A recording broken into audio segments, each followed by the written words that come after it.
parle du hara qui suit la respiration. Je me demandais si la respiration n'était pas connectée au hara plus que de la suivre en fait. Oui, c'est connecté à la vie, c'est connecté, c'est vraiment une porte.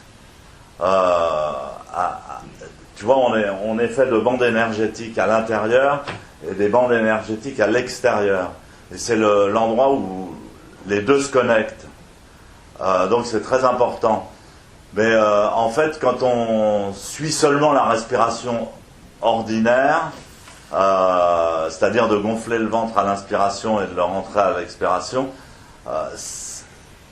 c'est pas encore ça, tu vois, c'est pas ça. Alors en fait, les maîtres ils enseignent à faire la respiration contraire, mais c'est pas parce que c'est la respiration contraire qu'il faut faire qu'ils le font. C'est pour te casser pour libérer ce truc. Parce que si on te dit pousser sur les intestins, tu bloques. Et donc, tu vois, tu bloques dans l'autre sens.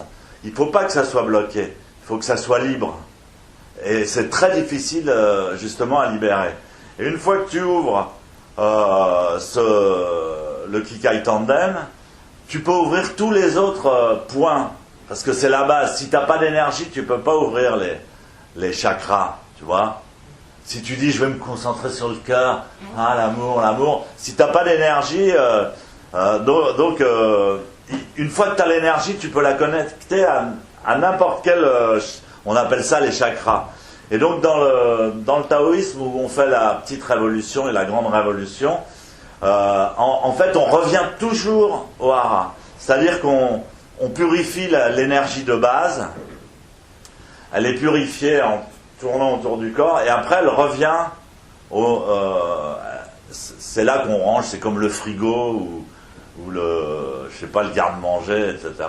Donc c'est un point très important dans le...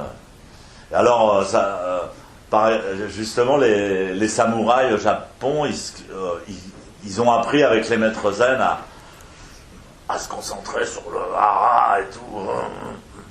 Alors ils ont des exercices aussi, même dans les arts martiaux, où ils apprennent à faire ça 100 fois, tu vois. Mais donc je me souviens, parce qu'il y avait une discussion entre un disciple de Maître Deshimaru et lui.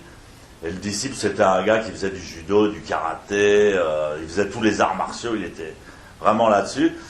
Et Maître Deshimaru aussi était 5e dan de kendo et de judo. Et donc l'autre il disait, mais est-ce qu'on peut faire la respiration comme ça, et Sensei avait dit, non, c'est nul.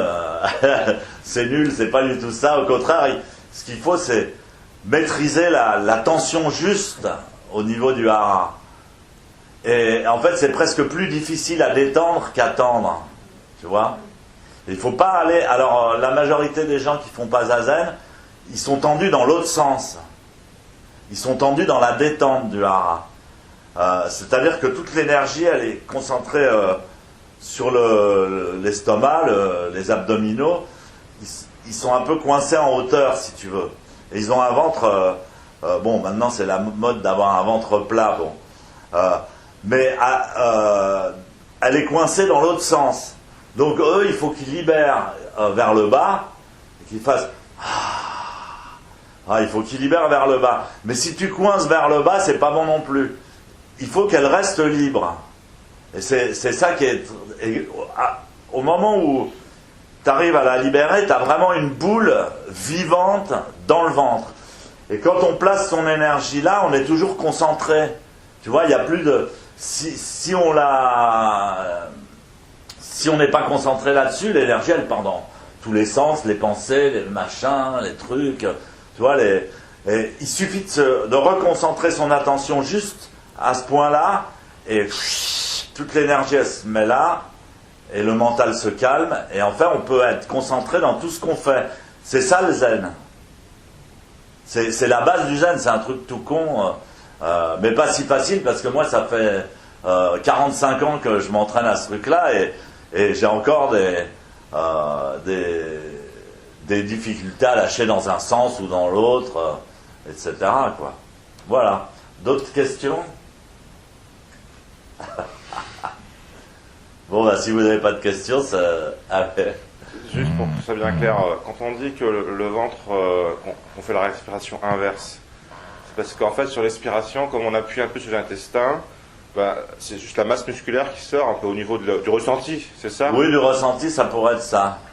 Et à l'inverse? C'est-à-dire que normalement, quand tu fais pas de zen, quand tu expires, le ventre se rentre. Tu vois? Inspiration, expiration. Alors que dans la posture de Zazen, on t'apprend, enfin, Maître Deshimaru nous a appris à expiration, on pousse sur les intestins, il y a une expansion sous le nombril, et inspiration, on relâche. Mais en fait, le plus dur, c'est plus dur de relâcher à l'inspiration que de pousser à l'expiration.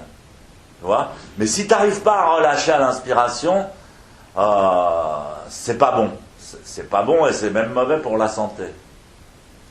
Donc relâcher l'inspiration, ça veut dire que cette même tension qu'on a. Donc il y a d'autres enseignements qui sont pas aussi extrêmes et qui disent simplement de placer sa conscience sous le nombril, rien de plus, et d'essayer de ne pas aller ni d'un côté ni de l'autre, justement, ni s'en aller ni rester, tu vois. Et donc à la fin, quand tu t'entraînes, parce que c'est des années d'entraînement en fait, ta source d'énergie qui est là et tu peux la vivre. Enfin après ça se fait tout seul, tu lâches quoi.